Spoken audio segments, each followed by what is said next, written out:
Sir Keir Starmer faces fresh humiliation after migrant hotel protests have erupted across the UK, just hours after damning figures revealed Britain's asylum crisis has spiralled out of control. GB News host Patrick Christys did not hold back, as he shared how Labour's party rival Reform, led by Nigel Farage, plans to tackle the migrant crisis. These included harsh measures such as arresting all small boat arrivals, detaining them on military bases, scheduling mass deportations and also having return deals with Afghanistan and Eritrea. Meanwhile, Starmer was warned by the presenter that he had made history for all the wrong reasons. Christys said, Nigel Farage's comments come just a day after Sir Keir Starmer actually made history, for all the wrong reasons. More than 111,000 people applied for asylum in his first year. Arrivals over that same period are up 27%. And we can add a few thousand more on top of that, I think, now that we're in August, because those figures ended in July.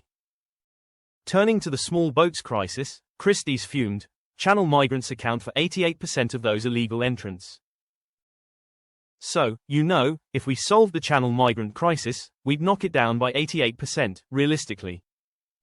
The fiery attack comes as outraged locals took to the streets today in protest against yet another wave of hotels being commandeered to house migrants. Demonstrators accused the government of neglecting communities already under strain, with critics warning the system has reached breaking point.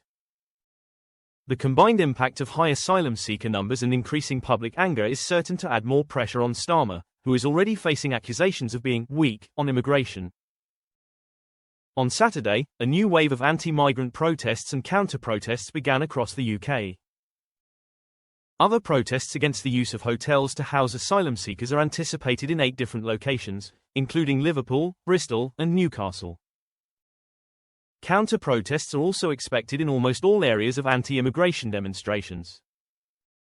Around 200 anti-immigration protesters nearly clashed with 50 anti-racism protesters in Hawley, West Sussex, where police kept demonstrators apart.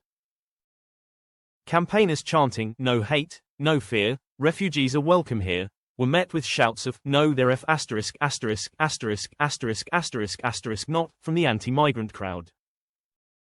Other protests against using hotels to house asylum seekers took place in Liverpool, Newcastle, Perth, Exeter, Tamworth, and several other locations. Counter-protesters are also expected in almost all areas of anti-immigration demonstrations.